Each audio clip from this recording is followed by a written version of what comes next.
कामिनी जी के भाई का अपनी बीवी के साथ रात को 12 बजे जो अपनी बीवी के सपोर्ट में ब्लॉग आया था, उस ब्लॉग पर आरती की सास ने भी टॉन्ट मारा जब भैया अपनी बहन को लेने गए थे ससुराल, कि वैसे तो तुम बिजी रहते हो लेकिन रात को 12 बजे ब्लॉग बनाते हो। दूसरी तरफ भाभी जी को इतनी नेगेटिविटी आखिर मिल क्यों रही है, या फिर भाभी जी जानबूझ के ऐसे कर रही हैं, शिकार क्यों हो रही हैं बैक टू बैक वो नेगेटिविटी का। तीसरी तरफ आरती ने एकदम सही टाइम पे सही शब्दों के साथ अपनी भाभी का स्टैंड लिया है, जो कि बहुत ज़रूरी था।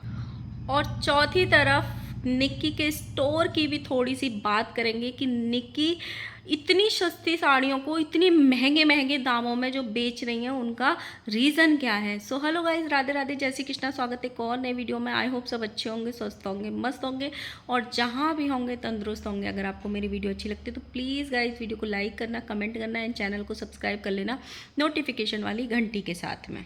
सो भाई, पूजा भाभी पिछले एक हफ्ते से हिटलर बनी हुई थी। सोशल मीडिया पे हर तरफ पूजा भाभी के चर्चे हो रहे थे और कहीं ना कहीं सोने पे सुहागा उनके भैया ने आके कर दिया, यानी उनके हस्बैंड ने जो रात को 12 बजे ब्लॉग बनाया था, कहीं ना कहीं वो ब्लॉग उनके ही अगेंस्ट में चला गया, पूजा भाभी के अगेंस्ट में ही चला गया। तो वो और टारगेट हो गई कि उन्होंने अपनी ननद को टारगेट किया है या भैया ने अपनी बहन को टारगेट किया है। और उसी के जस्ट बाद आरती अपने ससुराल छोड़ के मायके रहने गई हैं, क्योंकि उनकी मम्मी की तबीयत खराब नहीं है या घर के हालात कुछ ठीक नहीं है। इसी वजह से आरती अपनी मम्मी के साथ टाइम स्पेंड करने गई है, या ये कह लो कि जब कोई चला जाता है तो बहुत सारा माहौल ठीक भी हो जाता है। ज़रूरी नहीं है कि कोई बेटी आके घर का माहौल बिगाड़े। बहुत बार उनके आने से भी चीज़ों का सॉल्यूशन निकल जाता है या चीज़ें सही हो जाती हैं, और शायद ये काम डेफिनेटली आरती करेगी या कर रही है, मुझे ऐसे लगता है। तो जो ब्लॉग बनाया था रात वाला भैया ने, वो ब्लॉग शायद आरती की सास ने भी देखा था। बहुत सारे लोग ब्लॉग नहीं बनाते लेकिन फैमिली वाले नज़र तो रखते हैं ना, कि हमारे घर के बच्चे क्या कर रहे हैं, जिस घर से बेटी लेके आए हैं वो उस घर में भी ब्लॉगिंग होती है, वो लोग क्या ब्लॉग बना रहे हैं, क्योंकि सोशल मीडिया पे चारों तरफ चर्चे हो रहे हैं। तो स्टार्टिंग में जब ये लोग जाते हैं जहाँ पे आरती नाश्ता वास्ता ला के देती है अपने पापा को और भाई को, वहाँ पे सास भी ये पॉइंट आउट करती है। उसके भैया बोलते हैं कि मैं बहुत बिजी रहता हूँ, मुझे टाइम ही नहीं मिलता। पापा भी बोलते हैं ये बहुत बिजी रहता है। वहीं पे सास बोलती हैं कि वैसे तो बहुत बिजी रहते हो लेकिन रात को 12 बजे ब्लॉग डालते हो। तो पीछे से पापा की आवाज़ आती है, गलत किया ब्लॉग डाल के। मतलब ना आंटी को वो ब्लॉग पसंद आया था, कहीं ना कहीं ना घर में उसी में जो अंकल रहते हैं आरती के पापा, कामिनी जी के पापा, उनको भी वो ब्लॉग पसंद नहीं आया था। और कहीं ना कहीं वही रीज़न था कि आंटी इतनी गुमसुम सी हैं, उनके मुंह से आवाज़ नहीं निकल रही, चेहरा एकदम मुरझा गया है, हंस नहीं रही हैं। कहीं ना कहीं वो भी एक रीज़न हो सकता है, क्योंकि ब्लॉग में इंसान फ़िल्टर करके लाता है और उसके बाद जो ऑफ कैमरा घर में माहौल बिगड़ा होगा या चीज़ें हुई होंगी वो अलग चीज़ें होती हैं। इसकी नेगेटिविटी का जो सबसे बड़ा रीज़न होता है ना जनरली ब्लॉगिंग में, वो सबसे बड़ा रीज़न ये होता है, तुम्हें परिवार की ब्लॉगिंग भी दिखानी है, तुमको साथ में भी रहना है, लेकिन सही समय पे स्टैंड भी नहीं लेना है। ना इधर से कोई स्टैंड लिया जा रहा था ना उधर से कोई स्टैंड लिया जा रहा था। अभी आरती गई, आरती ने एक दो ब्लॉग डाले। पहला ब्लॉग उसने वो डाला जहाँ पे उसका स्वागत हुआ, पूजा भाभी ने बहुत अच्छी तरीके से स्वागत किया, जैसे इनके यहाँ पे होता है। ब्लॉगिंग जब से स्टार्ट हुई है जिस तरीके से फूल बरसाते हैं, आरती करते हैं, जैसे होता है सब कुछ किया। इनके यहाँ पे पैरों में तेल लगाते हैं, वो सब कुछ किया। लेकिन जब आरती पैरों में झुक रही थी तो उसने ऊपर देखा ही नहीं था। तो बहुत सारे सपोर्टर्स ये बोल रहे थे पूजा भाभी के कि आरती भी इग्नोर कर रही है, जबकि ये सच्चाई थी कि वो पैरों में झुकी जब पैर छूने के लिए, तो वहीं की वहीं वो अपनी मम्मी की साइड चली गई कि मैं उनके भी पैर छूती हूँ। उन्होंने ऊपर देखा ही नहीं कि वो भी ऐसे हाथ कर रही हैं मुझे गले लगाने के लिए। और ये वाली बात आरती ने आज के ब्लॉग में बहुत अच्छे से क्लियर किया। उसके बाद एक सेकंड ब्लॉग आता है जहाँ पे इनकी मौसी वौसी आती हैं, ये सारा कुछ मतलब हंसी मजाक कर रहे होते हैं, वहाँ पे कामिनी जी की बात छिड़ जाती है। जो भी चीज़ें होती हैं ना घर में, जो भी बेटियाँ होती हैं, जितनी भी होती हैं, जब बहुत सारे लोग बैठते हैं तो ऑब्वियसली उनकी बात छिड़ती ही छिड़ती हैं। ये हर घर में नियम होता है। जब भाभी अपने मायके जाती होंगी, उनके यहाँ भी वो उनकी बातें होती होंगी, ये हर घर में होता है।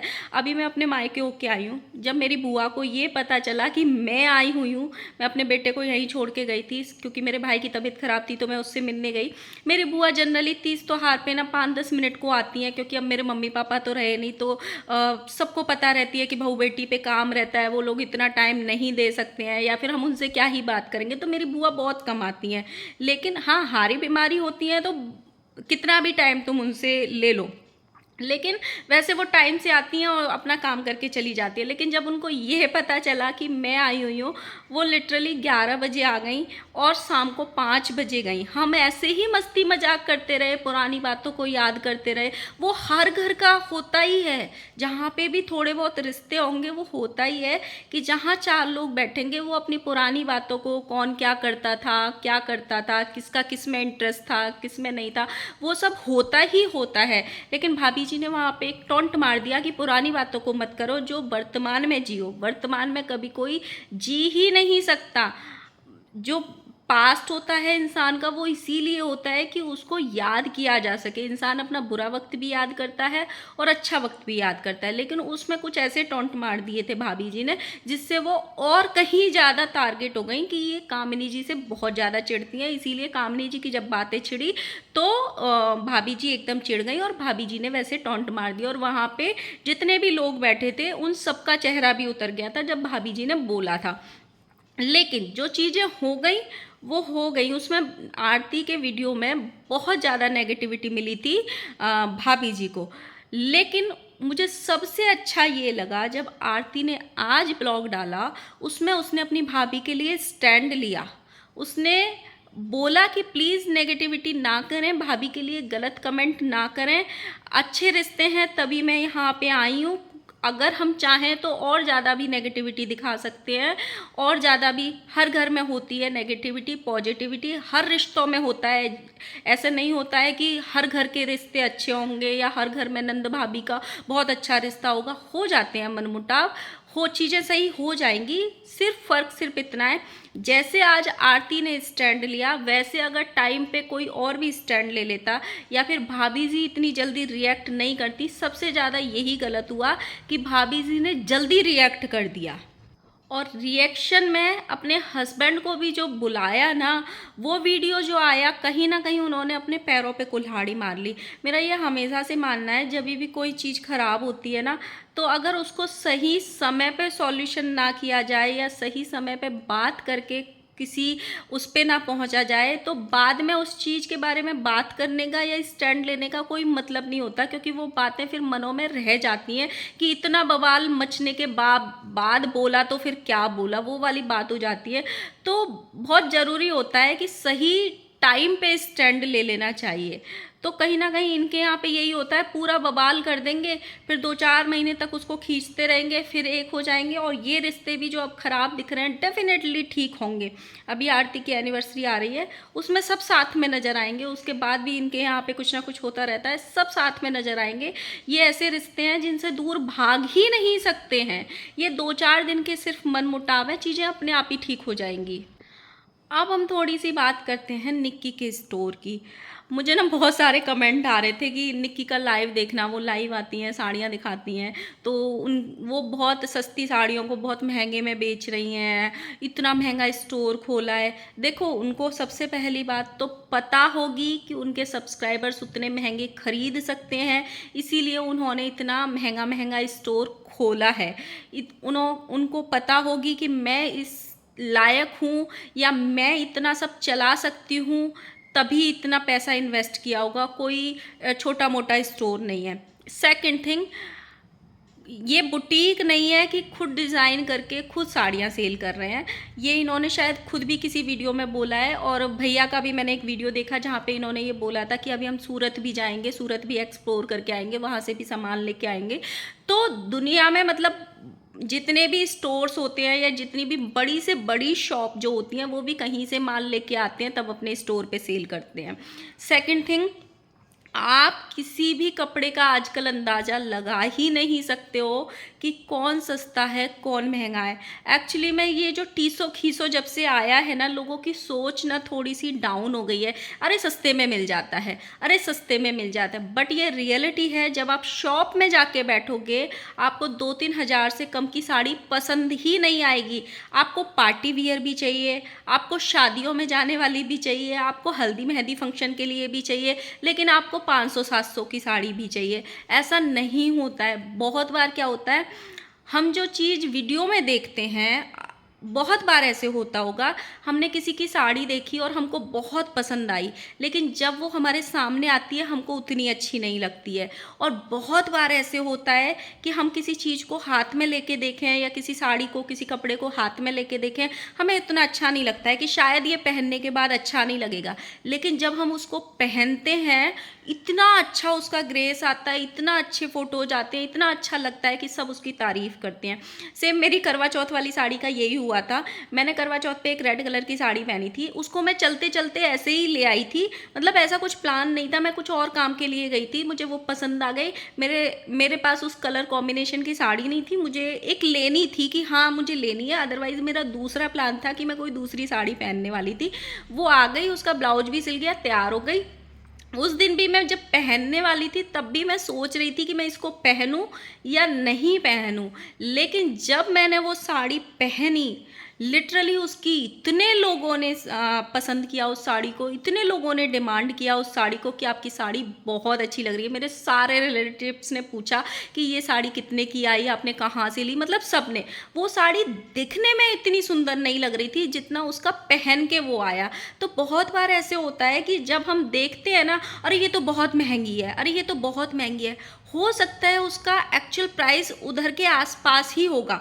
अगर कोई अभी अपना स्टोर खोल रहा है तो डेफिनेटली वो अपना मार्जिन तो लेगा ही लेगा, ऐसा नहीं है कि नहीं लेगा, डेफिनेटली लेगा। उसने इतना इन्वेस्ट किया है तो कमाने के लिए ही किया है। लेकिन ये होता है कि आजकल हर साड़ी के, हर कपड़े के इतने चीप रेट में कॉपीज़ आ गई हैं कि फिर वो महंगी साड़ी की कीमत कम हो जाती है। आपको दूसरे इन्फ्लुएंसर्स की साड़ी अच्छी लगती है, अरे यार उसने इतनी अच्छी साड़ी पहनी है, लेकिन उतने अच्छी के लिए आपको उतनी कीमत भी अदा करनी पड़ेगी। एक साड़ी बहुत वायरल हुई थी अभी, बहुत गोल्डन से कलर की साड़ी, उस पर पतला सा एकदम बॉर्डर था, हर इन्फ्लुएंसर ने उसका प्रमोशन किया था, टीसो की साड़ी थी, हर इन्फ्लुएंसर ने उसको, मैं सच बता रही हूँ वो साड़ी वीडियोस में अच्छी लगती थी, सारे इन्फ्लुएंसर जब पहनते थे उस साड़ी को बड़ी अच्छी लगती थी वो साड़ी, सब ने उसका प्रमोशन किया था, सब ने लिंक पीपीडीएम किया था।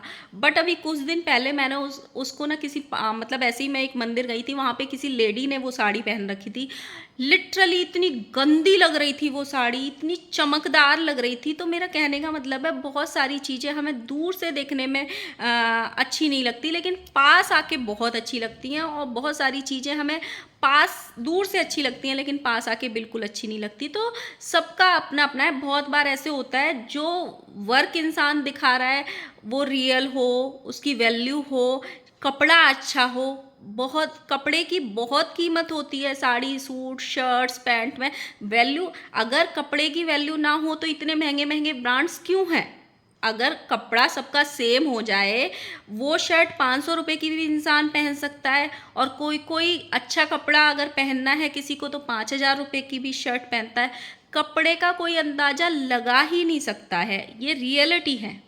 हाँ, ये सच बात है कि हर कोई इंसान 5-6 हज़ार की साड़ी या 10,000 की साड़ी अफोर्ड नहीं कर सकता है।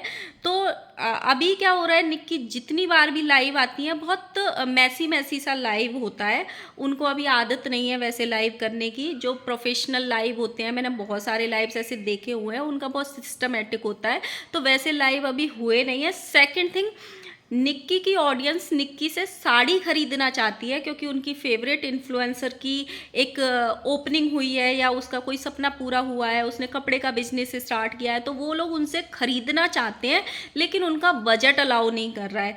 तो जब भी निक्की आने वाले टाइम में वो लाइव करे तो उसको इस बात का भी ध्यान रखना चाहिए कि एक लाइव अपने उन इन्फ्लुएंसर्स उन ऑडियंस के हिसाब से भी कर दे जो ऑडियंस उनसे डिमांड कर रही है, तो सारे लोग खुश हो जाएंगे। हालांकि निक्की की मैंने कल लाइव देखी थी जिसमें उन्होंने बोला था कि अभी हम सब कुछ मैनेज नहीं कर पा रहे हैं, बहुत जल्दी जल्दी चीज़ें हो गई है, मैं आने वाले टाइम में 1000 से लेके 2000 वाली साड़ी भी दिखाऊंगी। तो ऑडियंस खरीदना चाहती है। और दूसरी तरफ ये है कि भाई ये सच्चाई है कि अगर आपको अच्छा डिज़ाइन चाहिए, अच्छा कपड़ा चाहिए, अच्छी सब कुछ चाहिए, तो आपको पैसा तो खर्च करना पड़ेगा। नहीं तो फिर आप शॉप्स में भी जाके देखोगे ना, तो ऐसे नहीं होता है कि हमको 500 रुपये में हर तरीके की साड़ी मिल जाए। 500 में आपको 500 वाली ही मिलेगी, ये हकीकत है। और ये भी सच्चाई है कि अगर आप 4 शॉप में जाके सेम साड़ी देखोगे ना, तो चारों के प्राइस सेम नहीं मिलेंगे। चारों शॉप वाले भी अपना अलग अलग प्राइस रखते हैं। तो अभी ये सोशल मीडिया ऐसा हो गया है कि हम जल्दी से सर्च कर लेते हैं कि ये साड़ी हमने कहाँ देखी, ये कपड़ा हमने कहाँ देखा। क्यों? क्योंकि आजकल जितने भी बड़े बड़े शॉप्स वाले हैं वो भी अपनी साड़ियों की ऑनलाइन सेल कर रहे हैं। पहले ऐसे नहीं होता था, शॉप वाले ऑनलाइन नहीं करते थे, उन पे ऑफलाइन ही जाके खरीदते थे हम लोग। लेकिन अब ज़्यादातर जो शॉप वाले हैं वो भी ऑनलाइन सेल करने लगे हैं। तो उसका कहीं ना कहीं एक मतलब नुकसान भी है कि जो लोग अपना नया बिजनेस करते हैं ना, उनको तुरंत उस चीज़ का फ़ायदा नहीं मिल पाता है। क्योंकि कहीं ना कहीं अरे ये साड़ी तो हमने वहाँ देखी थी, अरे वो तो उतने की दे रहा था, अरे ये तो इतने की दे रहा था।